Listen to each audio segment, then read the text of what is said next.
21st Century Entrepreneurship with Martin Piskarik. What does it mean to have a resilient mindset? Oh my gosh. I gotta say, resilience, it didn't happen overnight. It basically, a lot of troubling times, you just keep kind of powering through, and then you kind of look in the rearview mirror going like, okay, I guess we just kind of jumped over hurdle after hurdle after hurdle, and then you kind of recognize that there's some resilience there. I definitely didn't wake up each morning going like, I'm going to be resilient. It's just a matter of waking up each day and like trying to face the challenge the best I could and move forward the best I could. What does it mean to face the challenge? Like on an emotional level, on cognitive level, on all levels of existence? Yeah. Growing up, I was always very inquisitive on how things worked and how things came together. So I guess I always kind of had somewhat of an engineering type mindset, trying to break down problems.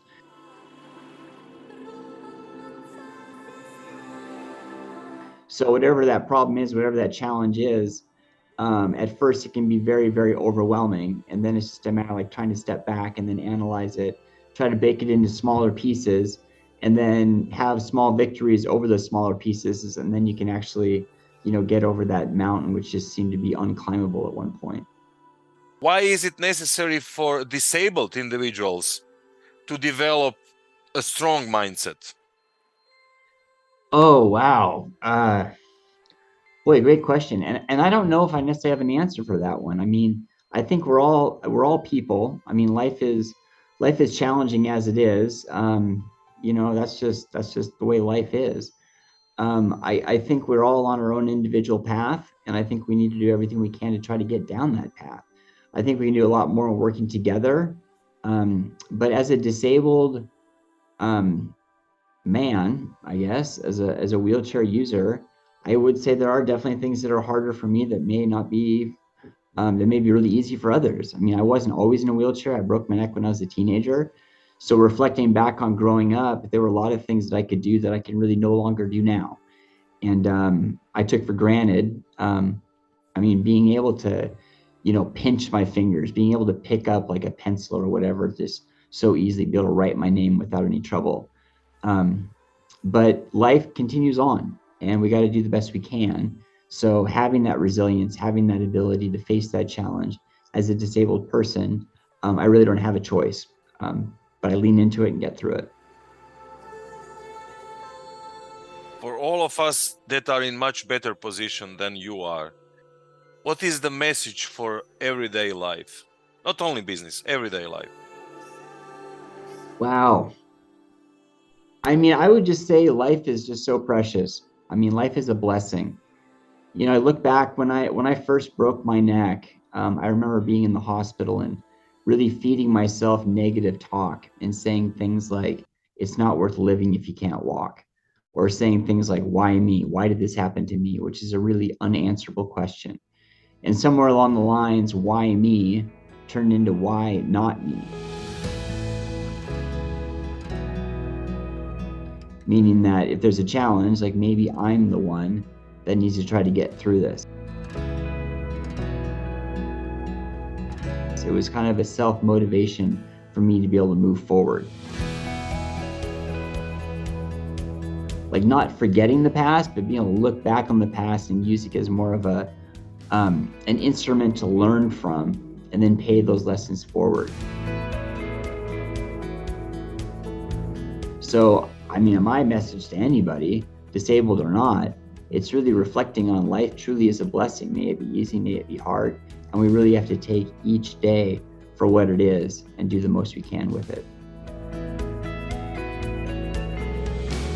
Do you have any concrete way of doing it? For example, getting into awareness, getting into contact with yourself, etc. So if you can go a little bit more deeper into that topic, and then we will continue with business. Sure, yeah. Well, I know working as a community is definitely important. Again, reflecting back on my own injury, when I was in the hospital trying to get connected with any sort of network, of what the future would look like, that was vitally important. And at that time, there really wasn't a network out there. I mean, this was 1996. The internet was just coming on. It was difficult to really find others that I could consider mentors. Well, now you can just go to Google and put in some sort of search and get connected with people through Facebook groups, through Instagram groups, like through LinkedIn, getting connected with organizations that may give you some tidbits of information that can help understand your current predicament, but also being able to lean on somebody and share your story and hear their story to move forward. So I guess my tidbits of what I could say to help facilitate that is, first off, get out of bed in the morning, take that first step, put on a shirt, get outside, get out in your community, start engaging with folks, because each little tiny step, it may not seem like much, but the more steps you make, you end up going miles in the long run. When you say engaging with people, do you have any specific way we need to do it? Because there are positive people, but there are also negative people. It's incredible what conversation can come just by using the word hello. Just by saying hello, how are you today? Look at the weather. Just something very simple like that. That small little icebreaker can all of a sudden turn into a big conversation. Not to say that you're looking for a big conversation, but just some small little icebreaker like that is a starting point. And the crazy thing is, we don't know what's going on with each individual person when we're engaging with someone. That small little interaction, that could be the most positive thing that person had all day long. I like your shoes. I like your shirt. Can I help you with that? Something that simple is a great place to start. So if I understood you well, to go without any prejudice, because I am not the arm of the God, and I'm not the God, and who am I to judge somebody else? Maybe that person is wonderful person. Absolutely. Absolutely. I mean, Mark, I mean, just like, the crazy thing is, I mean, the way our conversation just started off, it's like you and I have never talked before. We've never met each other. And then all of a sudden, within the first two sentences, we were having a spectacular conversation. And I think it started with like, oh my goodness, look at how small your room is. Or how's the weather today? I mean, or how is travel? Oh boy, travel is tough. So just like that, just by engaging that conversation, you and I were able to find something we could both relate to and then share our experiences. And in doing so, all of a sudden, it develops a relationship, and relationship truly builds community and success for everyone. Let's stress out that we need congruence as well. So words are not just words. We need to be emotionally synchronized and synchronized on all different levels of our existence when we communicate. It's not enough to say, oh, it's nice weather, but it's nice weather. It's from my heart, from my stomach. Right. I think about like a court system. A court system, when there's some sort of dialogue between various parties, there's the court recorder. So they're writing down the words, they're writing down all the communication. That's great, but it doesn't communicate the emotion, and it doesn't communicate the actual engagement, the picture of being there in that moment. That's the stuff that really starts warming people's hearts. And also, it can be difficult conversations, but at the same time, it's being present. So having that emotion, having that empathy, having that sympathy, having that motivation to share, and having the vulnerability, I guess, to share as well. There's a lot of elements in my own story that are very, very vulnerable, and I can go there without trouble to find that emotion. I mean, there's so many things that it would not take much for me to like really tear up, because the emotion is so powerful. But what it does is, when you share and you feel um, comfortable enough to share that emotion, share the hardships, there's so much power and so much strength, and others that you're talking to receive that and feel that, and they too then feel empowered to share their own story, or to self-reflect and understand that they have the ability to choose to change their own mindset to move forward the best they can too.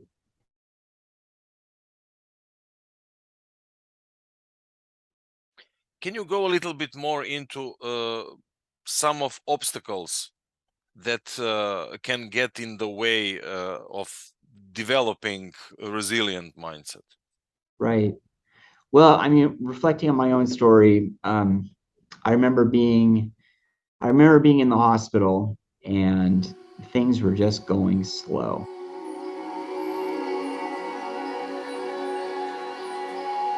I wanted to, you know, I would reflect on my previous life of being able to run and jump and kick a soccer ball and swing a baseball bat and climb up these mountains. And then in that moment, I'm basically laying on my back looking out a window at those mountains that I used to climb and now not being able to. And that was a real jagged pill to try to digest because I felt different and I frankly felt kind of robbed of this previous life that, I was on this path and then I was on a different path.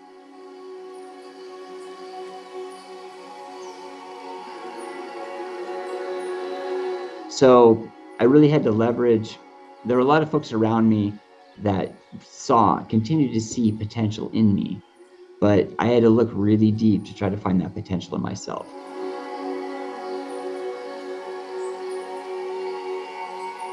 So they believed in me really before I believed in myself.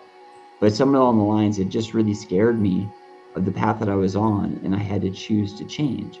And it was a matter of focusing on what I still had, focusing that I was still on this planet, still alive, still able to breathe, still able to wake up in the morning, feel the sun on my face, and then just move forward the best that I could. But I mean, it's slow. I mean, everything that I wanted faster than I would get it. I mean, I remember trying to relearn how to write my name. The first paragraph that I wrote, it must have been 30 words. I mean, that took, I don't even know, at least 30 minutes. I mean, it was very, very challenging and exhausting. But you try it over and over and over, and you get a little bit better. I remember the first time I tried out my first wheelchair, first, like sitting up in bed, I just passed out. I mean, just the blood just ran right out of my head. It was incredibly challenging.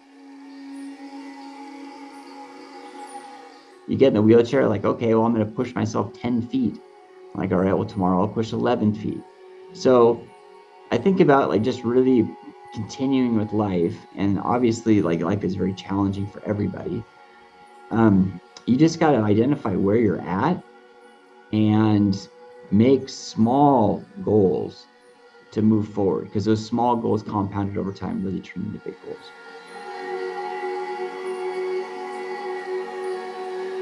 When you say small goals, are they on daily basis, or it is not important how much time do you need to achieve them? What's the philosophy? I mean, goals have just a huge range. I mean, you can have your big goals. I mean, like I remember like thinking about this business, like starting this business. The original concept was to create one pair of shoes for myself, for me to be able to regain the ability for me to put my shoes on by myself. That was the initial goal. That was the initial goal. It was a very small goal, but at the same time, it was somewhat of a big goal because it was a piece of independence that I had not had. So to be able to overcome that, it was incredible, and it was so special that we wanted to share it. Now, then the big goal turned into taking an idea and turning it into a business to smash fashion and function together and be on the shelves of major retailers. So that's a huge goal. But how do you start? I'm like, okay, well, let's figure out what it's going to look like to make more shoes. Like, who do we talk to? Let's start with like kind of like writing out like somewhat of a plan, writing out who we could network with that potentially could have some insight to get us to where we need to go.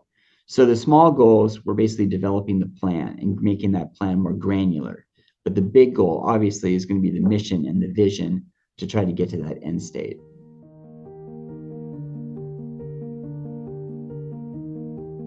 From first words to actually being able to speak to Zappos with your shoes. Pretty huge transformation. Right, big leaps, big leaps. So if we can just start at the shoe, I broke my neck at 18. At 36 years old, I finally took back that independence of me being able to put my shoes on again for the first time in literally half a lifetime.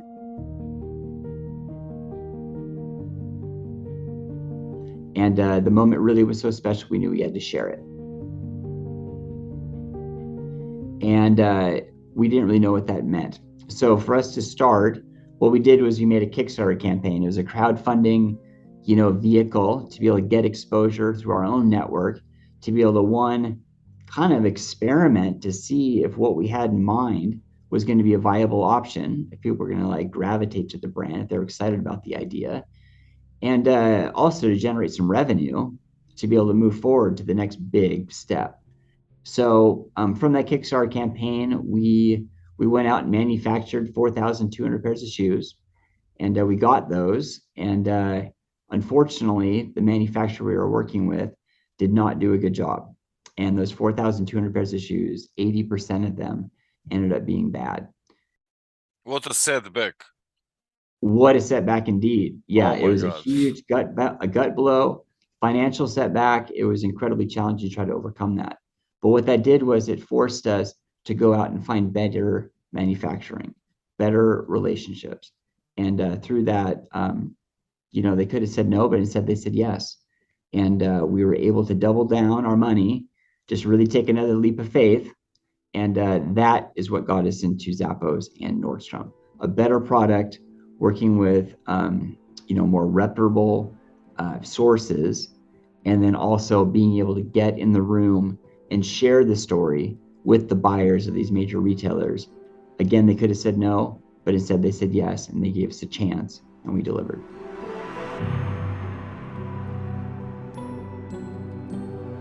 I would say that a big part of our success would really be three things. One would be word of mouth, so people talking about the brand.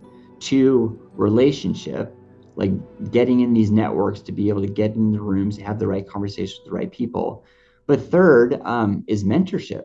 I mean, going out and seeking like folks that have actually been in the trenches before in the shoe industry. I mean, that was a big thing. It's like, okay, we're trying to launch this shoe brand. We've never done that before. We have no idea what that looks like. So what better way to point us in the right direction than find somebody that's been in the industry for a long time?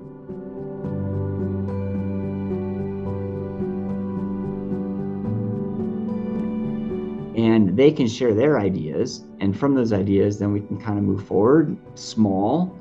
We're not going to be able to have as many shoes. I mean, right now, oh my gosh, we have thousands of different variations of shoes. Now, when we started, when we went into Zappos and Nordstrom, we only had 10 options, 10 options in 10 different sizes. Now we have hundreds of different options, and each one of those has 10 to 15 different sizes. So the magnitude of options out there is just compounded through the years.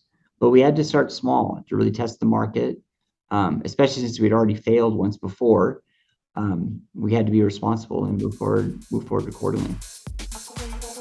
What's your business model now? How do you make money? Well, we have two sales channels. One, we have our direct e-commerce, which would be BILLYFootwear.com. And then we have the whole retail side, which is the business to business, which is the wholesale side. And we just have lots of independent stores throughout the United States. We have a lot of big box stores. The two that we started with were Nordstrom and Zappos. The bigger box stores we have now, we work with Target, we work with Kohl's, we work with DSW. Those are massive accounts.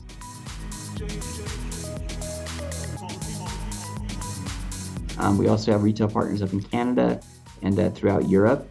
So right now, our distribution between what's e-commerce and what is wholesale, it's about 40% e-commerce and then 60% wholesale. I would imagine that the e-commerce percentage is actually going to be going down as we move forward, just because, not to say that e-commerce is slowing, it's just that the market is significantly larger on the wholesale side, so that's going to grow more rapidly. So I would say the end state would probably be about 30% direct to consumer and then 70% wholesale.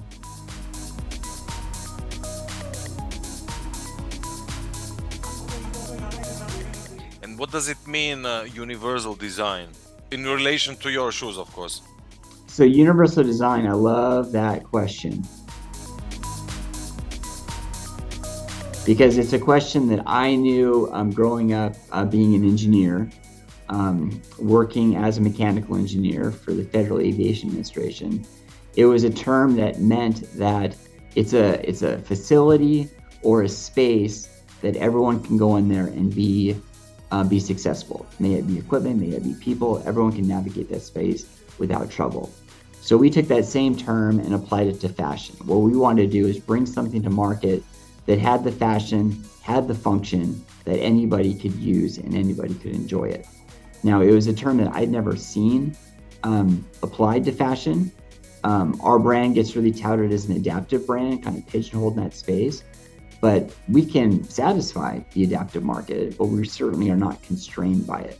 What we wanted to do is bring something to market that was easy on, easy off, a very convenient shoe that had both the functionality that someone like myself as a wheelchair user could really be empowered, but also have the trendiness and the style lines that could sit on the major retailer shelves and anybody would want to buy it. Me as a parent, oh my gosh, me as a parent now of 2 kids, anything we can do that can get those kids out the door faster is always a check in the win column. So parents are loving the convenience of our shoes. Any copycats? You know, we do get copycats every once in a while, but what we find is they may be putting a zipper. I mean, having a zipper in a shoe is not original, but having that wraparound zipper where the whole upper can fold over, you can drop your foot in unobstructed without having to shove your foot in. That's unique. We have seen companies out there try to duplicate it, but it hasn't been much of a concern simply because we're manufacturing in bulk. We're able to, one, get the quality right, but two, get the price point right, get a competitive price point. If you're doing a really small batch, or if you're trying to do a really niche type shoe, the price point is significantly higher. So the copycats that we see out there, the price point just isn't there, so it's not much of a competition.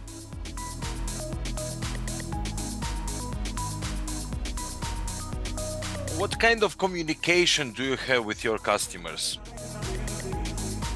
We give the ability for our customers to leave a review after each one of their purchases. So through these reviews, the customer has the ability to, one, comment on how the shoe works for them, but also really share their own story, give their own testament, and or their own testimony. And it's interesting because we get these comments sometimes where it says, oh, like, love the shoe, love the color, looks good, which is a great comment. But we also get these other comments that come in where the customer is really using the platform to share their story. And oftentimes you can feel the tears between the lines on some of these stories, where it's a parent like giving their child the ability to do something they never been able to do before, empowering themselves, being able to put their shoes on independently for the first time. And that stuff is stuff that really warms my heart because I can really relate to what they're saying because I had the same experience. So that's one way we definitely are able to connect with the customers. We also reach out through social media, through Facebook and Instagram and YouTube. We also have a growing TikTok channel where we put out content and the customers have the ability to comment, but they're also, putting out their own content and tagging us. And then we have the ability to, one, reply to that, but also ask permission to be able to share it with our retail partners because we can then share it with the customers of those big box stores and they can feel the value as well.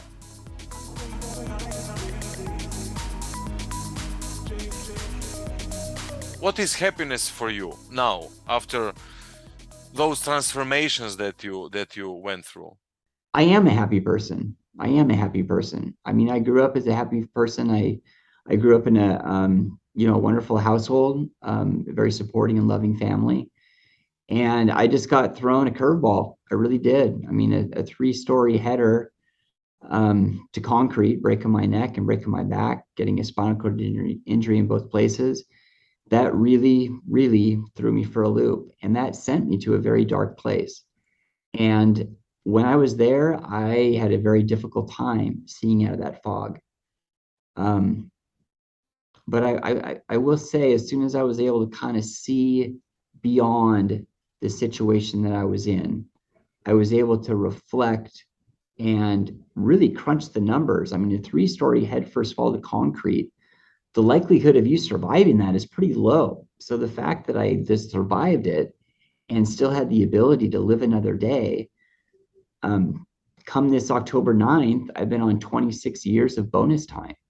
So that really puts a smile on my face. And it also, I think, puts an obligation in my heart to try to add value and make each day count as much as I can. So what is happiness to me? I mean, now happiness is waking up each morning next to my wife and my 2 kids. Having a successful business that I can put all of my heart and soul into, that also makes me happy. But what makes me even more happy is seeing the results and seeing the outcome of other folks out there that are having these life transformational experiences, just like I did with the shoes. Because in that moment when that happens, it's no longer a shoe. It's much more than a shoe. It's a tool, and it's a widget that's opening up doors and lots and lots of opportunities that we may have not had without the shoes. The best place to find us, the mothership, is billyfootwear.com. We're an e-commerce business. On that site, there's a tab that says store locations, and you can see all the store locations throughout the US, throughout Europe, throughout Canada, and even Australia. On social, we are at Billy Footwear. We keep it nice and simple. Facebook, Instagram, TikTok, YouTube, it's LinkedIn. It's all at Billy Footwear. 21st Century Entrepreneurship with Martin Piskarik.